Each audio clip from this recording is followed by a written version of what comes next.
고품격 날라리 방송 한 주의 장전의 원투펀치 438회 1부 시작해 보도록 하겠습니다. 까치까치 설날은 너무 지나고 하네요. 뒷북을 제대로 치는 게 아니 원래 그 정순주 아나운서가 최근에 뭐 결혼도 하셨지만 네. 생각보다 연배가 좀 높으세요. 왜요? 왜 까치까치 설날 개그 여기 코드 자체가 까치까치 설날은 아유 그래서 제가 원투펀치 안방마님이 될 수 있는 겁니다. 아저씨가 함께 제가 할 수 있는 요즘 정신연령? 그런 거 어디 방송에서 하면은 완전히 할아버지라고 그래요, 저. 어쨌든 저희가 설날을 좀 한 주 쉬고 다시 돌아왔잖아요. 원래는 그 전에 그 설날 전주에 먼저 설날 새해 복 많이 받으세요라는 인사를 드렸어야 되는데 저희가 설날쯤에 방송을 할 줄 알았거든요. 근데 갑자기 또 한 주를 쉬게 되는 바람에 인사를 제대로 못 드렸어요. 그래서 늦었지만 여러분들 새해 복 많이 받으시길 바라겠습니다. 새해 복 많이 받으세요. 그리고 올해는 뭐 뭐니 해도 건강이 최고인 것 같습니다. 네, 맞아요. 건강 최고고 그 다음으로는 돈을 많이 버시기 바랍니다. 자, 이렇게 새해 인사를 드렸고요. 이제 본격적으로 들어가 보도록 하겠습니다. 이번 주에 UEFA 챔피언스리그 16강 4경기가 열렸죠. 그중에서 저희는 2경기를 먼저 얘기를 나눠볼 예정인데 이 2경기 17일 날 수요일 날 새벽 5시에 이루어졌던 2경기 이야기를 해볼 생각입니다. 어떻게 보셨어요, 전체적으로? 저희가 다룰 경기가 그러니까 라이프치히 리버풀 네. 그리고 바르셀로나 바르셀로나인데? 파리 생제르맹인데 좀 나눴죠 사실은. 또 장 의원님이 라이프치히 리버풀을 중계를 하셨었고 네. 저는 이제 바르셀로나 경기를 중계를 했으니까 나눴는데 뭐 제가 맡은 경기를 말씀드리자면 일단 최근에 뭐 어제 오늘 너무 많은 기사가 이제 해외에서도 쏟아져 나와서 네. 뭐 이 경기를 단 한 줄로 정의하자면 황제의 계승식이 이루어졌다. 네.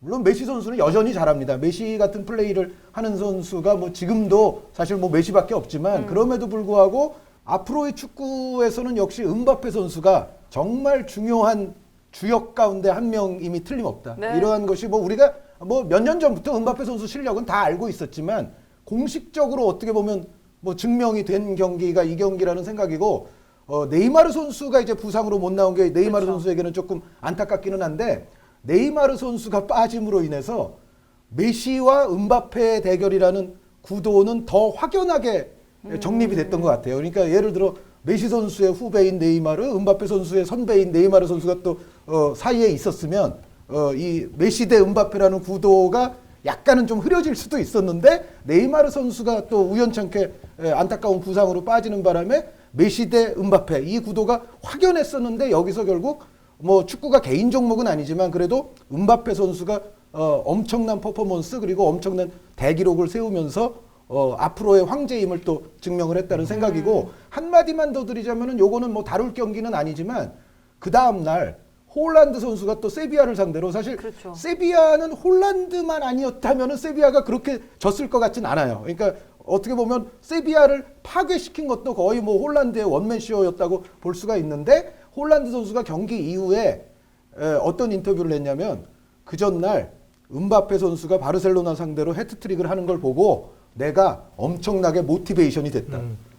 그러니까 어떻게 보면 세비야전에서의 자신의 활약은 음바페 덕분이기도 했다라는 얘기를 공개적으로 했어요. 홀란드 선수가. 그러니까 음바페 선수의 그 바르셀로나전 활약은 그 다음날 홀란드 선수에게도 큰 영향을 준 건데 요게 어떻게 보면 예전에 우리가 메시, 호날두 뭐 이 관계를 얘기할 때 한 선수가 크게 활약을 하면 그 다음날 경기에서는 또 다른 선수가 또 크게 활약을 하는 경우가 굉장히 많았거든요. 예, 호날두 선수와 메시 선수도 뭔가 서로를 의식하는 듯한 그런 퍼포먼스를 이렇게 같은 시간의 경기가 아닐 때는 하루 전에 그 선수가 잘했으면 또 그 다음 날엔 또 다른 선수가 잘하고 이런 거를 좀 많이 보여줬었는데 음바페 홀란드에게서도 이제 이런 게 시작된 거 아니냐라는 또 생각을 갖게 했습니다. 네, 바르셀로나 파리 생제르맹의 경기를 또 황제의 계승이라는 한마디로 또 표현해 주신 한 위원님이었는데 이 장 위원님은 또 라이프치히하고 리버풀에서 한마디로 말하자면 뭐라고 표현할 수 있으시겠어요?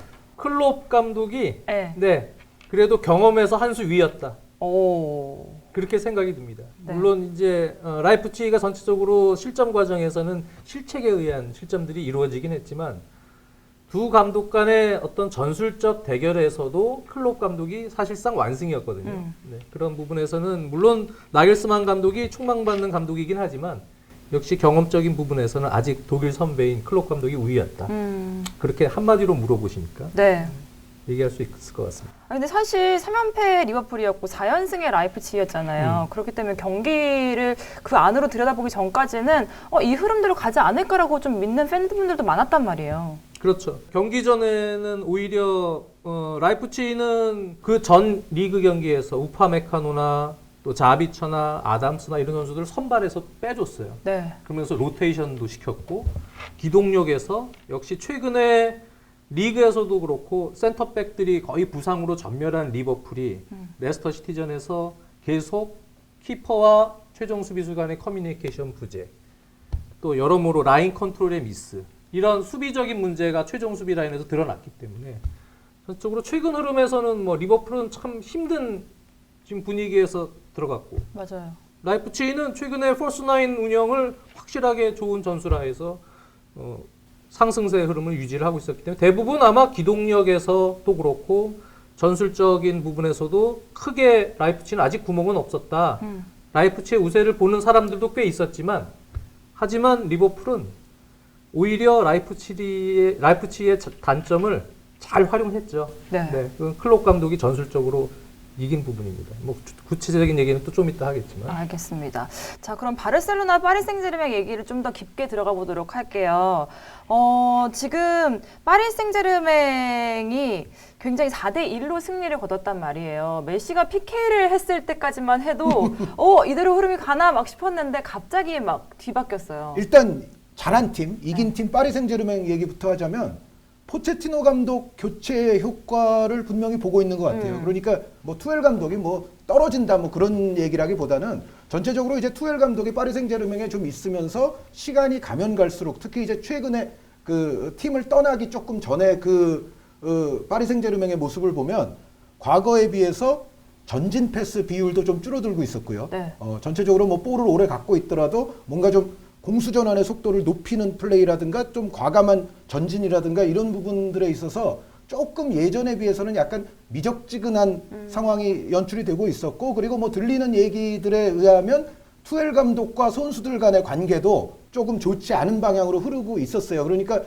사실 또 수뇌부와도 사이가 별로였기 때문에 파리 생제르맹에서는 어떻게 보면 이제 나올 수밖에 없었고, 그리고 이제 포체티노 감독을 데려왔는데 포체티노 감독이 오면서 여러 가지 부분들이 좀 좋아졌어요. 네. 그러니까 아까 말씀드렸던 전진 패스의 비율도 투엘 좀 안 좋았던 시기보다는 좋아졌고, 여기에 이제 포체티노 감독하면 역시 컴팩트한 라인 간의 간격을 형성하면서 상당히 적극적인 전방 압박, 이런 쪽에 있어서는 또 비엘사 감독의 제자답게 상당히 뛰어난 또 전술적 역량을 보여주는데, 이날 파리 생제르맹의 모습을 보면 포체티노의 아주 좋은 쪽의 스타일이 굉장히 잘 묻어나온 경기를 했다. 그리고 여기서 이제 또 네이마르 선수와 디마리아 선수에게는 조금 미안한 얘기지만, 네. 네이마르 선수, 디마리아 선수가 있으면 물론 파리 생제르맹이 더 강한 팀이고 더 공격의 다양성이 있는 팀이고 그거는 사실인데, 그 대신 네이마르와 디마리아가 없음으로써 파리가 누릴 수 있었던 득도 저는 조금 있었다고 봐요. 그러니까 전체적으로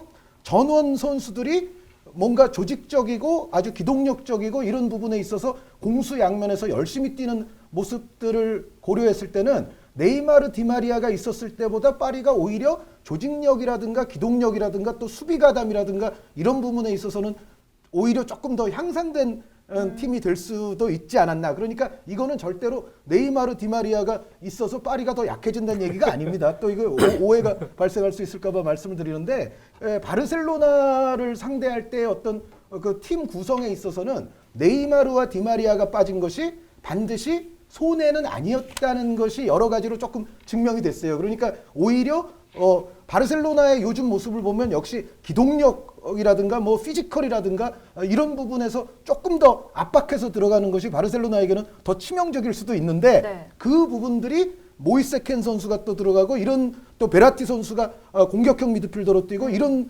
어떤 포진에 있어서 오히려 파리가 득을 본 부분들이 좀 있다는 거죠. 모이세 켄이라든가 베라티 선수는 공격에서도 크게 기여를 했지만 또 공수 양면을 오르락 내리락 하면서 수비적으로도 굉장히 열심히 해주는 모습이 있었기 때문에 전체적으로 바르셀로나에게 조금 더 치명적인 멤버를 오히려 만들었던 것이 이날의 멤버 아니었나라는 생각도 저는 조금 네. 있어요. 요 날에 있어서만큼은 오히려 네이마르 디마리아가 없었던 것이 꼭 손해만 되지는 않았다. 득이 된 측면도 분명히 저는 있었다는 생각이고 음바페가 해트트릭을 할 수 있는 상황이 그렇죠. 만들어진 거다. 네, 어떻게 보면 그것이 지금 정순주 아나운서가 정말 중요한 포인트를 또 말씀해 주셨는데 기동력적인 측면, 뭐 수비 가담적인 측면 이외에도 음바페 선수가 정말 이제 네이마르 디마리아가 없으니까 음바페가 많은 거를 해야 되는 상황이 됐잖아요. 네. 그리고 음바페에 대한 의존도도 어떻게 보면 높아져야 되고 그런데 그 상황에서 음바페 선수가 자신의 역량을 정말 150% 발휘할 수 있는 환경이 오히려 더 조성됐을 수도 있죠. 그러니까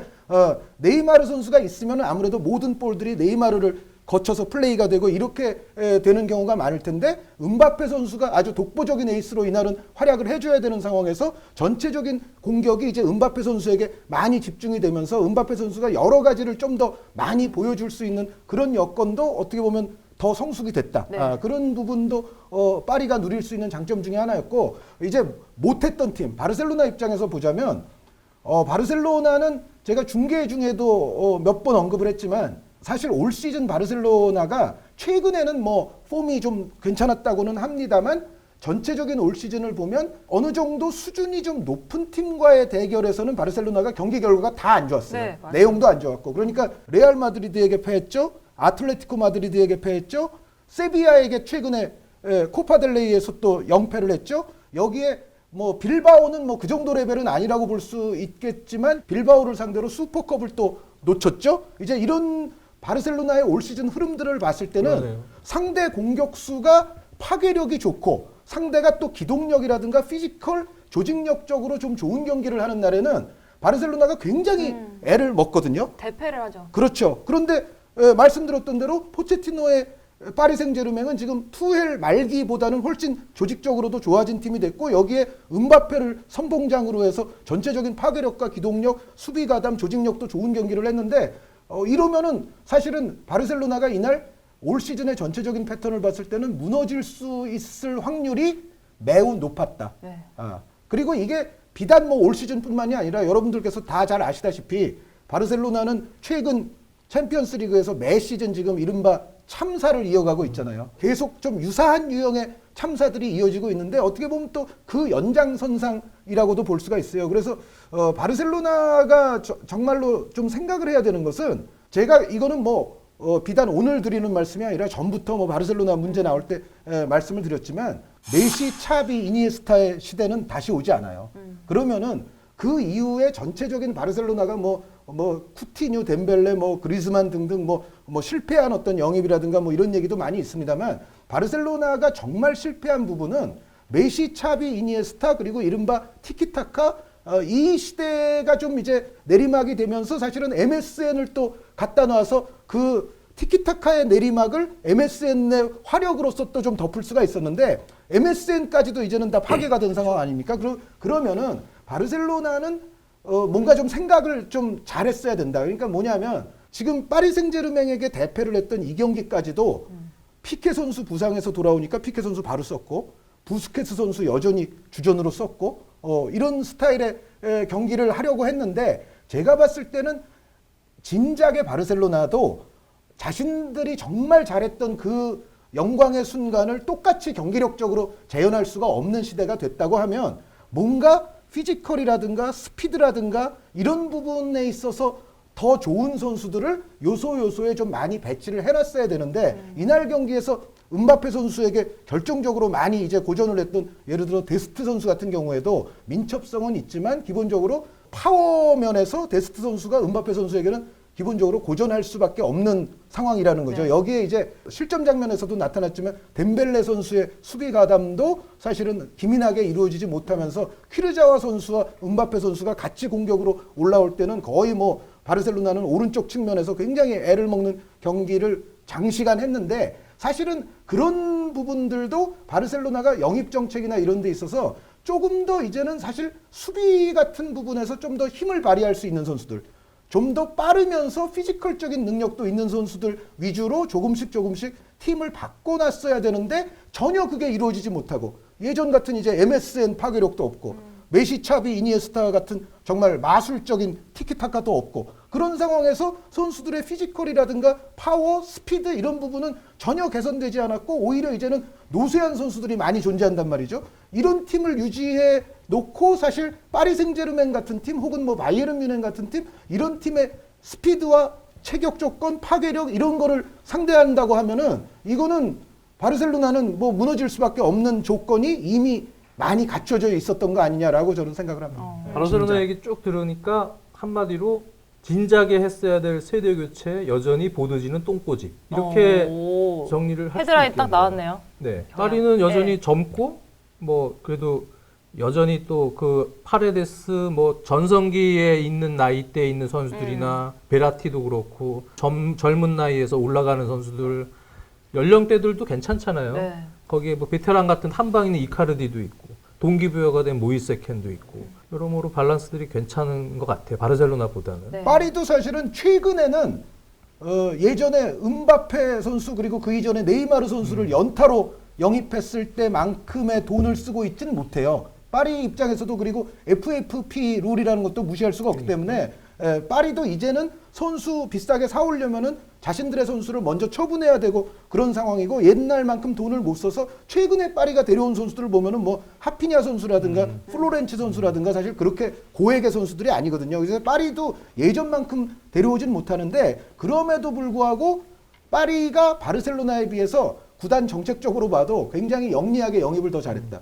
가장 대표적인 선수가 바로 모이세켄 선수예요. 네. 모이세켄 요즘 선수가 있었기 때문에 아까 말씀드렸던 뭐 디마리아, 네이마르 이런 선수가 없었음에도 불구하고 또 다른 유형의 위력을 펼쳐 보일 수가 있었는데 모이세켄 스타일의 위력이 바르셀로나에게는 완전히 치명적일 수 있는. 그렇죠. 그러니까 체격 조건, 스피드 그리고 어떤 성실성 이런 파괴력 이런 부분들에 있어서 모이세켄 선수가 완전히 파리 생제르맹에서 지금 자신의 포텐셜을 완전히 터뜨리고 있는데 이 스타일의 선수가 들어가 있었기 때문에 저는 냉정하게 말하면은 그 위치에 디마리아 선수가 있었던 것보다는 오히려 더 나았어요. 그러니까 바르셀로나에게는 모이세켄 같은 선수 상대하기가 음바페도 무서운데 또 반대편에 켄 선수까지도 엄청난 파괴력, 스피드, 파워 이런 걸 가지고서 바르셀로나를 이제 괴롭히니까 더 상대하기가 어려운 팀이 파리 생제르맹이었고 이거는 또 상대적으로 또 바르셀로나의 어떤 영입 실패나 이런 걸 보자면 베라티 같은 선수 있잖아요. 베라티 같은 선수가 사실은 예전 이제 바르셀로나 전통을 생각해 보면 딱 바르셀로나에 어울리는 유형의 선수였죠. 네. 그런데 최근에 이제 베라티 선수가 바르셀로나로 안 가고 이제 파리를 선택하고 뭐 이런 뒷이야기 이런 기사들도 조금 나왔는데 사실 바르셀로나 입장에서 보면은 베라티 같은 선수가 우리 편에 있어야 되는 건데 라는 후회를 지금 할지도 모릅니다. 그리고 음바페와 이제 덴벨레를 비교해 보더라도 요 두 선수가 사실은 예전 소속팀을 떠나서 파리에 입성하고 바르셀로나에 입성하고 했던 시즌이 같은 시즌입니다. 어떻게 보면 약간 딜레마스러운 부분이 있어요. 뭐냐면 바르셀로나가 측면을 풀어갈 수 있는 측면에서 뭔가 드리블로서 위력적인 상황을 만들어낼 수 있는 선수가 그나마 덴벨레밖에 지금 없기 때문에 덴벨레 선수를 쓰긴 하는데 덴벨레 선수의 또 단점은 이 경기에서도 잘 드러났듯이 마지막 볼 처리가 뭔가 좀 자신감이 없고 정확성이 없어요. 사실은 메시 선수가 페널티킥 먼저 넣었을 때 그 다음에 덴벨레 선수에게 2대0을 만들 수 있는 절호의 찬스가 한 번 왔거든요. 거기서 덴벨레가 만약에 좋은 슈팅으로 골을 넣었으면 그래서 2대0으로 바르셀로나가 앞서갔으면 얘기가 좀 달라질 수도 있었는데 그런 장면에서 덴벨레 선수는 꼭 못 넣어요. 2대0을 못 만들고 나니까 바로 또 음바페 선수가 동점골을 넣어버렸잖아요. 그러니까 어떻게 보면 덴벨레 선수가 그런 부분에 있어서 뭔가 클러치 능력, 이른바 뭐 농구에서도 클러치 슈터라는 얘기를 하지만 클러치 능력을 발휘해주지 못하고 게다가 실점 장면에서는 아까도 말씀드렸다시피 수비 가담이 좀 늦은 모습을 보이면서 또 빌미가 좀 됐었거든요. 그래서 그나마 측면을 흔들어 놓을 수 있는 자원이 덴벨레밖에 없어서 쓰기는 하는데 문제는 이날 보여줬던 덴벨레 선수의 약점이 또 그대로 노출이 돼버렸다. 그리고 이 덴벨레 선수가 온 시점 자체가 음바페 선수가 또 파리로 간 시점과 비슷한 시기이기 때문에 바르셀로나 입장에서는 우리는 정말 영입을 어떻게 한 건가 이런 것에 대해서 조금 한번 생각을 해봐야 되지 않을까 싶습니다. 젬벨레 선수가 저희 원투펀치를 보고 딱 모티베이션이 돼서 경기 끝나고 5번째 골을 딱 넣고 한준이 봤냐? 이러고. 덴벨레 나비 효과라고 말하면서 막 그런 거. 경기 끝나고 이 체르지 로베르토 역할을 만약에 덴벨레가 할 수 있으면 뭐 그렇게 해도 상관없습니다. 예. 아 그런데 두 감독의 역량도 좀 차이가 컸어요. 그러니까요. 아까 그 포체티노 감독이 사실 선수 교체도 훨씬 잘했습니다. 쿠만 감독의 제가 봤을 때 문제는 벌써 1대2가 됐을 때 바로 카드를 꺼냈어야 돼요. 바로 카드를 꺼냈어야 되고 좀 더 심하게 말하면 사실은 1대1로 이제 전반전이 끝나게 됐는데 1대1 상황만 해도 바르셀로나에게는 좋은 상황이 아닌 아니었죠. 거거든요. 그리고 이미 그 전반전에 음바페 선수를 비롯한 뭐 파레데스, 베라티, 음바페, 퀴르자와 이 선수 그리고 모이세 켄까지 이 선수들에게 상당히 고전하는 흐름이 이미 전반전에 다 나왔는데 그랬으면은 사실은 후반전 시작할 때부터 뭔가 좀 변화를 줬어야 된다. 그리고 그 부스케츠 선수에게도 조금 미안하지만 사실은 저는 그 변화의 1번이 전반전 끝나자마자 부스케츠 선수를 바꾸는 게 좋지 않았나. 제가 그날 중계할 때도 말씀을 드렸지만 부스케츠가 있어서 바르셀로나가 누릴 수 있는 장점이 사실상 전반전에 하나도 안 나왔어요. 그러니까 부스케츠 선수가 있다는 거는 기본적으로 점유도 많이 가져가면서 뭔가 상대를 조금 더 이른바 찍어 누르는 그런 경기를 할 때는 부스케츠 선수가 좀 도움이 될 수 있지만 파리 생제르맹에게 기본적으로 찬스도 많이 내주고 밀리고 있는데 거기서 부스케츠 선수가 사실은 수비적으로나 이런 면에서는 도움이 사실 거의 안 되거든요. 그렇다면은 미드필드진도 좀 바꿨어야 되고 그리고 데스트 선수가 그 정도 고전을 하고 있었으면 사실은 민게사 선수가 요즘 라이트백에서도 폼이 좋았기 때문에 민게사 선수는 기본적으로 데스트보다는 피지컬이 있지 않습니까? 네. 이제 그런 거를 고려할 때 쿠만 감독이 뭔가 1대1 상황에서 바로 카드를 좀 내밀었어야 되고 1대2가 됐을 때는 정말로 빠르게 단행을 했어야 되는데 뭐 바로 또 이제 3대1이 네. 돼버렸으니까. 그런데 어쨌든 전체적인 감독 싸움에서도 뭔가 쿠만 감독이 보여준 그 용병술은 뭔가 경기 던지는 듯한 바둑으로 따지면 뭔가 돌을 던지는 듯한 약간 무기력한 벤치에서의 모습이 나왔다는 것도 포체티노와 쿠만의 이날의 전체적인 운명을 아주 갈라놓지 않았나. 알겠습니다. 이게 바르셀로나, 파리 생제르맹 얘기를 쭉 해봤고요. 이제 다시 라이프치히와 리버풀 얘기를 넘어가 보도록 네. 할게요. 사실 라이프치히 홈이라고나 하지만 헝가리에서 진행이 됐잖아요. 그렇기 코로나 때문에 때문에 네. 입국이 안 돼서. 영국 그래서 선수들. 더 수비 실수가 좀 나오지 않았나 이런 생각도 좀 들어요. 물론 뭐 라이프치히가 원정 가면은 승률이 좋지는 않았어요 그동안. 그래서 뭐 그런 부분이 아예 없는 건 아니지만 기본적으로는 이제 큰 틀에서는 감독들의 처음에 그 게임 플랜에 있어서 나겔스만이 조금 안이하게 더 들어온 것 같아요. 제가 볼 때. 그러니까 최근에 클롭 감독의 스타일은 옛날에 왕성하게 개겐 프레싱을 하는 그런 압박은 거의 하질 않았거든요. 최근은. 아마 그걸 본 것 같아요. 나겔스만은. 그러니까 옛날에 클롭 감독이었다면 전방부터 엄청나게 압박을 하면서 그 지역부터 볼을 탈취해서 그 지점이 이제 제일 좋은 공격 기회다라는 이제 철학을 가지고 있었지만 요즘에는 조금 관점이 다르다는 얘기죠. 전방 압박을 왕성하게 안 합니다. 근데 이 경기에서 갑자기 선수들이 팀 압박을 막 왕성하게 한다? 그렇게 생각을 안 했을 것 같아요. 나겔스만은. 그렇기 때문에 최근에 써온 이제 전술 운영 패턴이 전체적으로 3백을 할 때는 3-1-3-3처럼 3명 1명 빌드업. 네, 3백과 1명 캄풀이 주로 나오죠. 그 6번 롤은. 그런 정도의 빌드업으로 운영이 되고 윙백들은 아예 윙어로 이제 올려놓는단 말이죠. 네. 그래서 3-1-3-3 앞쪽에는 많은 숫자가 거기서부터 공격에서의 유기적인 스위칭으로 아주 왕성하게 공격을 하고 또 그 지점부터 세컨볼 싸움을 하고 경기를 주도하면서 이제 가는 흐름. 아마 그런 흐름을 생각한 것 같은데 저는 이 경기는 리버풀 선수들에게 정말 큰 박수를 보내주고 싶어요. 근데 리버풀 선수들이 전방부터 다른 경기와는 좀 다르게 압박을 아주 강렬하게 했어요. 이거는 제가 볼 때는 클롭 감독의 계산이었다. 근데 만약에 그걸 나겔스만이 알고 있었다면 전방의 포지션 자체를 이날은 이제 은쿵쿠 선수와 올모 선수를 투톱에 배치했는데 네. 아마 그러지 않고 올모를 허리라인의 캄풀 위쪽에 자비처나 이날은 하이다라 선수가 나왔는데 하이다라 대신에 올모를 내려서 캄풀 선수를 3백과 함께 빌드업을 하되 올모 선수가 조금씩 더 내려와서 1차 빌드업을 유연하게 바꿔주는 노력을 했을 거고 전방에는 쉘로트 같은 공격수 힘과 높이와 여러 가지 뭐 싸워줄 수 있는 또 거리 돌파 능력도 있는 스윌로스트를 놓고 여의치 않으면 또 롱볼도 섞으면서 경기 운영을 했을 거라고 좀 봐요. 근데 그러지 않고 은쿤쿠와 올모를 위로 올려놨어요. 그리고 3-1 빌드업을 하다 보니까 경기 시작했는데 리버풀 선수들이 압박이 장난이 아니거든요. 앞에 마누라 라인이 쫙 밀고 들어오고 그리고 6번 뭐 바이날둠도 가운데에서 바로 또 압박 들어오고 팀 전체가 압박을 강하게 하다 보니까 준비한 거는 이제 쇼패스 빌드업을 계속 하려고 했는데 미스들이 계속 나오는 거예요. 근데 이 팀 자체는 기본적으로 요즘에 그 펩 가르디올라 감독의 맨시티도 그렇고 투엘 감독도 마찬가지입니다. 3-2 뭐 4-1 같은 측면은 아예 공격 시의 얘기죠. 공격 시에는 완전히 측면은 그냥 위로 윙백들을 윙어처럼 올려버리고 3명 최후 밑에서의 빌드업과 앞에는 1명 혹은 2명 빌드업으로 경기를 풀고 나가서 앞에서 이제 공격 숫자를 많이 늘린다는 얘기죠. 그런 플레이는 뒤에서 실책이 나오면 그냥 무너지는 거예요. 그렇죠. 네, 뒤에서 1차 빌드업이 맨시티도 1차 빌드업이 워낙 안정된 스톤스나 뭐 여러 그 수비수들이 발전된 선수들이 또 영입 선수들이 좋은 플레이를 해주면서 안정된 플레이를 하기 때문에 네. 로드리를 중심으로 수비형 미드필더 거기서 그런 축구가 가능한 거고 뒤에서 빌드업 안전하게 해주고 사이드는 올라가라 괜찮다.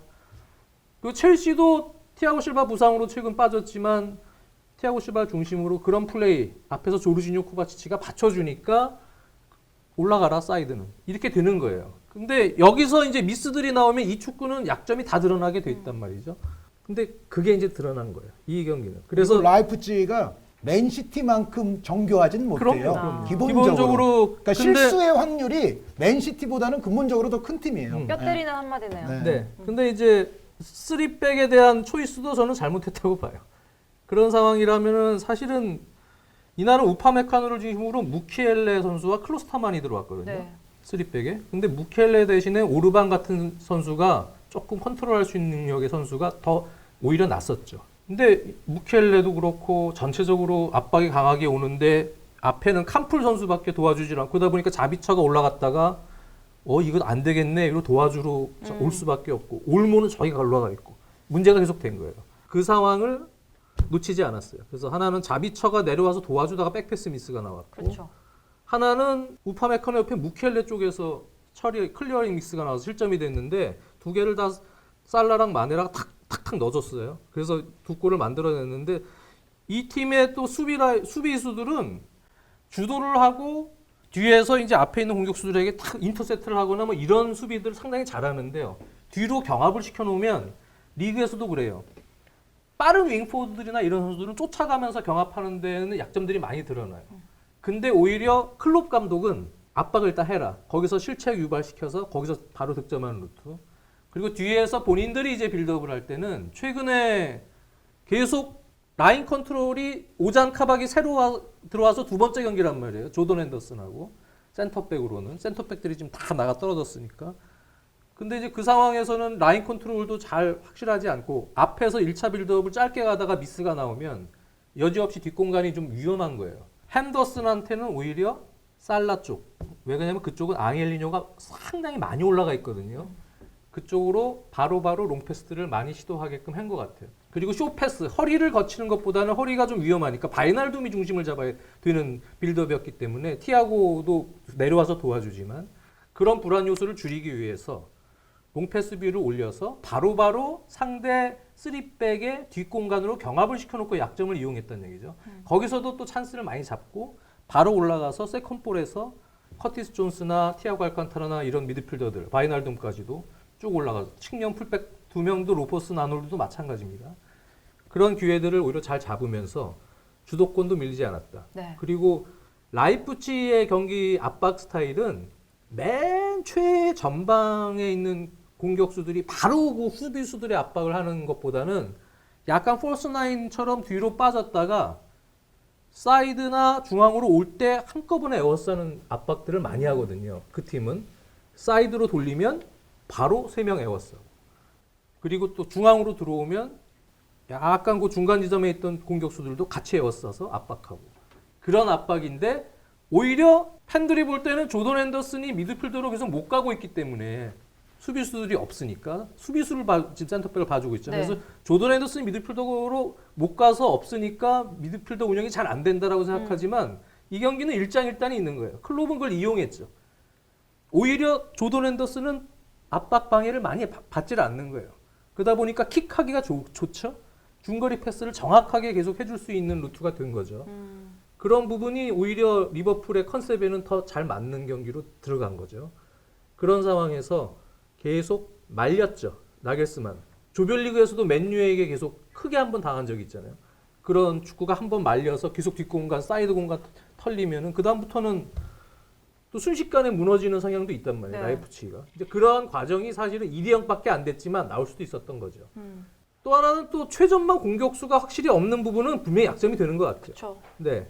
그래서 슈를로트 선수가 있지만 슈를로트 선수를 완전히 주전 탑으로 쓰고 있지는 않거든요. 로테이션을 계속 시키는 체제에다가 결정적으로는 사실 폴스베리가 최근 부상 때문에 몇 경기 계속 못 나왔는데 물론 그 경기 동안 연승을 하긴 했었어요. 근데 그래도 폴스베리가 주는 앞쪽에서 주는 영향력은 상당히 큽니다, 올 시즌. 네. 근데 폴스베리도 부상으로 빠진 것도 경기를 풀어가는 데 있어서는 상당한 악재가 됐어요. 그래서 은쿵쿠나 올모 이런 선수들로는 몇 차례 공격 기회에서 만들어가는 플레이가 좀 상당히 확실한 힘들었고. 키가 없는 거죠. 그리고 사실 공격의 사이드에서 핵심 역할을 해줘야 될 앙헬리뇨는 다른 포지션에 비해서는 계속 혹사를 당했어요. 네. 계속 출장. 그 앙헬리뇨는 사실 뛰긴 뛰는데 한창 좋았을 때 폼은 아니었어요.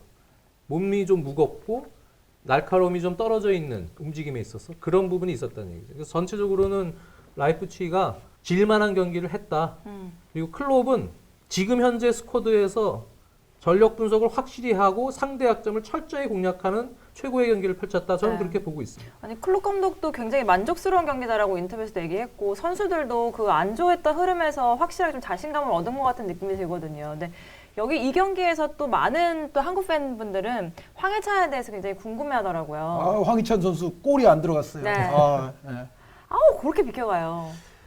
그러니까 황희찬 선수는 처음에 이제 이 나겔스만 감독이 그 얘기를 했어요. 이 선수는 빠른 템포의 축구에 적합하고 배후 공간, 뒷공간 침투에 능한 경기 운영을 할 때 필요한 자원이고 적합한 선수다라고 얘기를 했어요. 나겔스만이.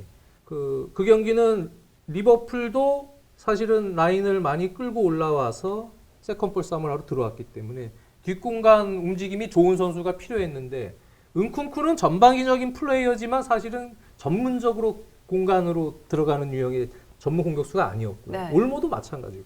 그러니까 황희찬을 투입할 수밖에 없었던 경기였는데 최근 경기에서 황희찬이 좋은 찬스들을 몇 차례 잡았었는데 지금 다 놓쳤어요. 네. 네, 완벽한 1대1 찬스 키퍼 제치고 슈팅한 것도 못 넣었었고 이번에도 뒷공간 마지막 인저리 타임 종료 직전에 찬스는 사실 살렸어야 되는데 그게 또 안 들어갔죠. 그래서 사실은 황희찬 선수는 이날 몸 상태는 좋았는데 지금 필요한 건 사실 골이거든요. 네. 그래서 좀 아쉽습니다. 그러니까 평가는 별로 나쁘지 않았던 것 같아요. 핸더슨 선수한테 경고도 유도를 했었고 그렇죠. 뒷공간 네. 움직임 통해서. 그 여러 가지 1대1 찬스에서 뭐 골이 조금 비껴나가긴 했지만 그래도 어쨌든 시도는 했었고 그런데 이제 그 골을 넣었으면 일반적인 골을 한 20골 넣은 것과 같은 값어치거든요. 그렇죠. 네, 이런 그래서 더 경기에서 아깝죠. 라이프치히가 한 골이 있는 상태에서 2차전 하느냐 그럼요. 없는 상태에서 하느냐는 이거는 그렇죠. 정말 하늘과 땅 이상의 차이이기 때문에 그 골 넣었으면은 뭐 여태까지 한 20골 넣은 걸로 쳐줄 수도 있는 장면인데 너무 안타깝게 됐죠. 네. 네. 그래도 나겔스만 감독이 계속 좀 황희찬 선수를 두고 보고 좀 쓰지 않을까라고 팬들은 기대를 많이 하던데요. 이제 조금 봐야죠. 그래서 지금 워낙 경쟁자들이 많고 음. 코로나 이후에 컨디션이 많이 저하돼 있다가 최근 경기는 많이 올라오고 있어요. 황희찬 선수가. 그래서 지금 타이밍은 분명히 나겔스만이 고민을 하고 있을 가능성이 높습니다. 아, 이제 황희찬 선수의 시간을 좀 늘려줘야겠다. 네, 지금 이제 그 타이밍에 득점을 좀 해줬으면 좋겠어요. 알겠습니다. 근데 라이프치히는 기본적으로 가장 큰 문제가 라이프치히는 이제 감독의 그러한 성향과 결부가 돼서 사실은 좀 경기 바이 경기로 기복이 좀 있는 팀이에요. 그러니까 아까 그 조별리그 말씀도 하셨지만 맨체스터 유나이티드에게 당할 때는 아주 뭐 정말 무참하게 시원하게 당했다가 정말로 잘한 경기. 맨유를 꺾어야만 하는 일생일대의 상황에 가서는 또 그 맨유를 꺾는데 성공을 했어요. 그러니까 어떤 경기는 굉장히 멋지게 하고 어떤 경기는 매우 불안정하게 하고 뭔가 그리고 경기별로 그 경기에 필요한 어떤 컨셉이라든가 이런 데 있어서의 융통성이 조금 부족하고 이런 부분이 라이프치히의 약점이에요. 그러니까 불안정성, 융통성의 부족, 그때그때 흐름과 상황에 좀 맞는 플레이 이런 부분들이 나겔스만 감독이 조금 더 이제 나아지면 2차전 승부는 나겔스만이 또 교훈을 좀 얻었기 때문에 2차전 승부는 좀 더 낮게 할 가능성이 있다고는 봐요. 라이프치히가. 나 그렇게는 보는데 어찌됐건 이런 챔피언스리그 무대에서 궁극의 성공을 하기 위해서는 지금의 어떤 이 기복 같은 거는 좀 없어져야 된다. 그러니까 지난 시즌 라이프치히가 굉장히 대단한 시즌을 보냈지만 아틀레티코 마드리드에게는 꽤 잘하다가 파리 생제르맹 만났을 때는 또 좀 허무했었거든요. 그러니까 그런 부분들이 라이프치히가 여전히 약간 치료가 완벽하게 되고 있지는 않다. 근데 그거는 나겔스만 감독의 지금까지의 경험 그리고 성향과도 조금 이제 연관된 문제 아니냐라는 생각은 들어요. 알겠습니다. 이렇게 UEFA 챔피언스리그 16강 이번 주에 열렸던 4경기 중에서 이 라이프치히와 리버풀 그리고 바르셀로나와 파리 생제르맹 경기를 집중적으로 좀 얘기를 해봤는데요. 이제 2차전은 3월 11일 목요일 날 또 경기가 펼쳐지거든요. 결과를 뒤집을 수 있을지 없을지 아직 많이 남았죠. 네. 그 전에 이제 첼시 아틀레티코 마드리드가 그렇죠. 궁금하고. 궁금하고.